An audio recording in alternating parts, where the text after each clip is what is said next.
Hello guys, welcome to our channel. और आज हम लेके आए क्यों नहीं जा सकते मक्का में हिंदू। एंड ये जो है ये भी बहुत इंपॉर्टेंट क्वेश्चन है हमारे दिमाग में। और आज जो है हम लोग सारे हमारे डाउट सॉल्विंग सेशन चल रहा है, ऐसा लग रहा है, बिकॉज हमने ऐसी प्रीवियस वीडियो भी देखी और अभी ये भी देख रहे हैं कि भाई क्यों ऐसे मक्का मदीना में आप कह सकते हो हिंदुओं को अलाउड नहीं है। बिकॉज बाकी सारे अगर आप देखो जो मॉस्क होते हैं तो उसमें आसपास जा सकते हैं, इसमें ख्याल से अंदर भी जा सकते हैं, पर हाँ शायद आप पूरा अंदर नहीं जा सकते, शायद सिर्फ मुस्लिम्स को ही अलाउड होता है, ऐसा शायद होता है। तो अब मेरे को उस बारे में पूरा पता नहीं, बिकॉज कभी गए नहीं मुस्लिम और मतलब मॉस्क के अंदर। मेरे मुस्लिम फ्रेंड्स बहुत हैं, लेकिन ये है कि कभी हम ऐसे मॉस्क में नहीं गए। सो देखते हैं यहाँ पे ऐसा क्या रीज़न है कि मक्का मदीना में नहीं जाते। और सेम यहाँ पर मुझे इतना तो पता है कि हम लोग ना मॉस्क में जा सकते हैं, क्योंकि मेरे फ्रेंड्स हैं काफ़ी, वो मुस्लिम नहीं है पर वो नॉन मुस्लिम है, लेकिन वो काफ़ी बार मॉस्क में जाते हैं ऐसे करके। तो ये तो मैं क्लियर हूँ कि हाँ मॉस्क में जाना अलाउड है मतलब हिंदूज को। लेकिन यहाँ पे बात करी है कि मक्का मदीना लाइक वो बहुत ज़्यादा पवित्र स्थल है मुस्लिम्स के, लेकिन वहाँ पे जाना अलाउड नहीं है। तो क्यों नहीं है वो चीज़ जानने के लिए मैं ज़्यादा एक्साइटेड हूँ। और मेरे को ये भी है कि क्या पर्टिकुलरली सिर्फ हिंदू नहीं जा सकते क्या, कि सारे रिलीजन के लोग नहीं जा सकते सिवाय मुस्लिम्स के। तो मेरे को वो भी जानना है, तो देखते हैं फिर वीडियो कैसे होने वाली है। मुझे लगता है वही होगा कि मुस्लिम्स के अलावा और कोई नहीं जा सकता। फिर देखते हैं इस वीडियो में क्या बताया जाता है, तो आप भी देखो हम भी देखते हैं। Let's start. आप काफी लंबे समय से इस न्यूज को सुनते आ रहे होंगे कि मुस्लिम जिस काबा को अपनी सबसे पवित्र जगह मानते हैं उसके अंदर शिवलिंग मौजूद है। और तो और जो मुस्लिम जिस जगह पर शैतान को पत्थर मारते हैं वो जगह कोई और नहीं बल्कि शिव जी है, जिसे सऊदी अरब के लोगों ने कैद करके रखा है। और इन्हें लगता है कि अगर कोई हिंदू वहां जाकर इन पर पानी डालेगा तो वो आजाद हो जाएंगे। यही वजह है कि मक्का मदीना में हिंदुओं को नहीं जाने दिया जाता। तो नहीं इस दावे में कितनी सच्चाई है ये तो हम आपको बताएंगे ही, पर उससे पहले आपका ये जानना जरूरी है कि आखिर मक्का मदीना मुस्लिमों के लिए इतना ज्यादा खास क्यों है। सऊदी अरब एक पूरा इस्लामिक देश है जहाँ पर इस्लाम धर्म को मान्यताएं दी जाती हैं। यहाँ पर पेट्रोलियम बहुत ही ज्यादा मात्रा में पाया जाता है, इसलिए ये दुनिया भर के विकसित देशों में से एक है। सऊदी अरब की राजधानी रियाद है और यहाँ की करेंसी रियाल है। लेकिन यहाँ की राजधानी से भी ज्यादा प्रसिद्ध यहाँ के दो शहर, एक है मक्का और दूसरा है मदीना। ये दोनों ही शहर केवल सऊदी अरब में रहने वाले मुस्लिमों के लिए नहीं बल्कि पूरी दुनिया भर में रहने वाले मुसलमानों के लिए बहुत ज्यादा अहम है। इसकी सबसे बड़ी वजह यह है कि यहाँ पर हर साल लाखों की संख्या में मुस्लिम आते हैं। ये मुसलमानों के लिए तीर्थ स्थल की तरह है। हिंदुओं में ये मान्यता है कि 4 धाम की यात्रा कर लें तो इंसान के सारे पाप और सारे दुख दर्द मिट जाते हैं। ठीक उसी तरह इस्लाम धर्म में ऐसा माना जाता है कि मक्का मदीना जैसी पाक जगह के दर्शन करने के बाद इंसान खुदा के नेक बंदों में शामिल हो जाता है। इसीलिए हर मुस्लिम की ये ख्वाहिश होती है कि वो मरने से पहले एक बार हज की यात्रा जरूर कर ले।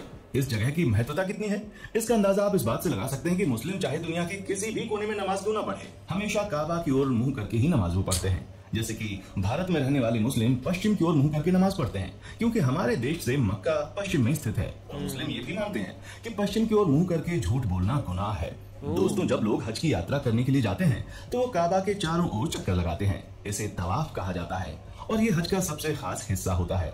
साथ ही वो मदीना की ज़ियारत करने जाते हैं। मदीना वो जगह है जहाँ पर पैगंबर मोहम्मद की कब्र बनी हुई है। दोस्तों, मक्का मदीना के बारे में तो आप लोगों ने काफी कुछ जान लिया, लेकिन उन तस्वीरों का सच जानना भी आपके लिए बहुत जरूरी है जो आजकल सोशल मीडिया पर बहुत ज्यादा वायरल हो रही हैं। यहाँ तक कि कई सालों से लोग इस चीज पर विश्वास कर रहे हैं, पर हम आपको बता दें कि इंटरनेट पर वायरल हो रही ये बातें सिवाय अंधविश्वास के और कुछ भी नहीं है। अगर आप सच्चे हिंदू हैं तो ये बात मानते हैं कि शिव जी की तीसरी आंख जब खुलती है तो प्रलय आ जाती है, तो भला आप इस बात पर किस तरह यकीन कर सकते हैं कि कोई शिव जी को कैद करके रखेगा। और वैसे भी अगर आप किसी और धर्म की भी क्यों ना हो, लेकिन एक ईश्वर के घर पर दूसरे ईश्वर को कैद करने वाली बात सरासर गलत है। ऊपर से कहा जाता है कि मक्का मदीना में साधारण मनुष्यों ने शिव जी को कैद किया है। मतलब ये तो वही बात हो गई कि लोगों ने कह दिया कि वो चांद को जमीन पर ले आएंगे और आपने मान लिया कि हाँ उसने ऐसा कहा है तो वो जरूर। ये तो बात झूठी है। अपना भी तो दिमाग लगाएं। भला कोई स्वयं सबका विनाश करने वाले शंकर भगवान को कैसे कैद करके रख सकता है। अब कई लोग इस बात को तो नहीं मानते कि वहां पर शिव जी को कैद करके रखा गया, लेकिन ये जरूर मानते हैं कि मक्का मदीना में शिवलिंग है। तो हम इस पर भी पुष्टि कर दें कि ऐसा कुछ भी नहीं है। असल में मुसलमान जब हज यात्रा के लिए जाते हैं तो मक्का के पास स्थित एक इमारत में शैतान को पत्थर मारने की रस्म के साथ ही हज की यात्रा पूरी मानी जाती है। हालांकि शैतान को पत्थर मारने की रस्म पूरे 3 दिन की होती है, लेकिन ईद उल अजहा यानी कि बकरीद के पर्व पर इस रस्म की शुरुआत होने के कारण सभी हज यात्री इस मौके पर ही शैतान को पत्थर मारने की रस्म पूरी करने की हसरत रखते हैं। हज की यात्रा पर आए लोग तीसरे दिन यहाँ मौजूद इन 3 बड़े खम्भों को शैतान समझकर इनके ऊपर पत्थर मारते हैं और इस रस्म को करने के साथ ही हज की यात्रा पूरी हो जाती है।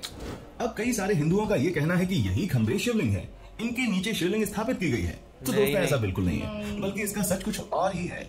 जब अल्लाह ने हजरत इब्राहिम से कुर्बानी में उनकी सबसे पसंदीदा चीज मांगी तो हजरत इब्राहिम के लिए उनकी इकलौती औलाद से ज्यादा पसंदीदा और क्या चीज हो सकती थी, क्योंकि इनकी ये औलाद काफी बुढ़ापे में पैदा हुई थी और हजरत इब्राहिम उनसे प्यार भी बहुत करते थे। लेकिन अब अल्लाह का हुक्म था तो मानना तो पड़ेगा, इसीलिए हजरत इब्राहिम ने अपने बेटे की कुर्बानी देने का फैसला किया।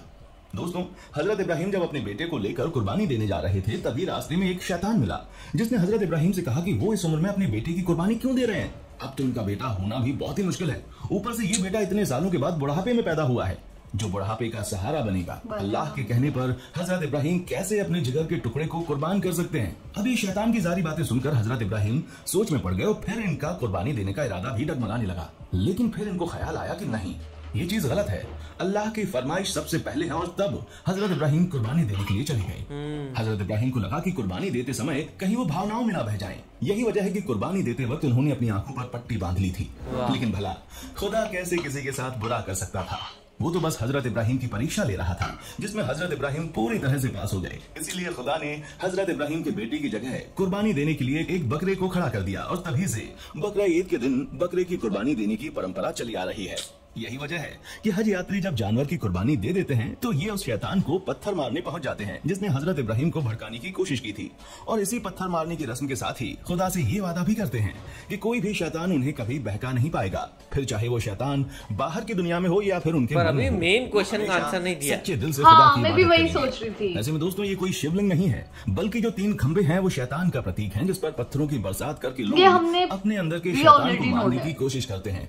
ऐसे में कई लोगों के मन में ये सवाल आता है कि अगर ऐसा कुछ नहीं है तो वहां पर हिंदुओं को क्यों नहीं जाने दिया जाता।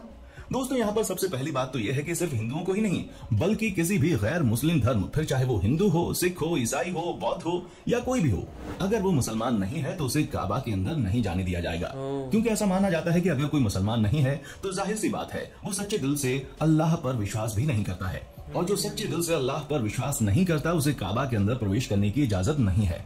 यहाँ सिर्फ उन्हीं लोगों को अंदर आने दिया जाता है जो बिल्कुल पवित्र मन से अल्लाह को अपना मानते हैं। अब दोस्तों, आप इसे इस तरीके से समझिए कि जैसे आपका घर है और कोई आपकी इज्जत ना करे तो क्या आप उसे अपने घर में आने की अनुमति देंगे? नहीं ना। आप ये चाहेंगे कि जो कोई भी आपके घर में आए वो कम से कम आपका सम्मान तो करे। और ठीक ऐसा ही यहाँ के लोग भी चाहते हैं कि जो कोई भी काबा में प्रवेश करे अल्लाह को सच्चे दिल से माने। उसके लिए सबसे पहले अल्लाह होना चाहिए, बाकी सारी चीजें बाद में। हमें उम्मीद है कि आपको मक्का मदीना से जुड़ी हर एक बात अच्छे से पता चल गई होगी। बहुत ज्यादा अच्छी वीडियो थी और इन्होंने मतलब सारी बातें तो कर ली, लेकिन मतलब मुझे ये लगा कि इन्होंने ना कुछ ज्यादा वीडियो खींच ली थी, क्योंकि हमें वो हजरत इब्राहिम वाली चीजें ऑलरेडी पता थी, उन्होंने इस्माइल वाली कि उन्होंने अपना बेटा ऐसे उन्होंने अल्लाह ने बोला उन्हें अपनी मतलब फेवरेट चीज़ मुझे दे दो, तो उन्होंने वो दे दिया ऐसे करके, तो ये हमें सारा पता था। लेकिन इन्होंने एक चीज़ इनकी मुझे बहुत अच्छी लगी, जैसे उन्होंने बोला कि काबा में इसलिए एंट्री नहीं होती है मक्का मदीना में क्योंकि वहाँ पे अब वो अल्लाह का घर है, और आप मतलब जैसे अगर आपकी सोचो कोई रिस्पेक्ट नहीं करते तो आप नहीं चाहोगे वो मेरे घर पे आए। सेम वैसा ही मुस्लिम सोचते हैं कि अगर वो रिस्पेक्ट ही नहीं करते, अगर वो उनके अकॉर्डिंग टू मुस्लिम ऐसा अगर उनके रूल्स और रेगुलेशंस पे नहीं चलते तो वहाँ पे कोई पॉइंट ऑफ व्यू नहीं बनता कि आप आओ ऐसे करके। तो मतलब जैसे मुस्लिम में नमाज वगैरह पढ़ते हैं, हम लोग नहीं करते वो चीज़, तो उनके अकॉर्डिंग वो बहुत ज़्यादा गलत है। तो ये चीज़ हमें पता लगी है। हालांकि हम लोग ऐसी वीडियोस जितनी देख रहे हैं हम लोगों को काफ़ी ज़्यादा नॉलेज हो रही है और हम लोगों को सारे डाउट्स थे हमारे मोस्ट इंपॉर्टेंटली वो क्लियर हो रहे हैं, जो कि बहुत ज़्यादा अच्छी बात है।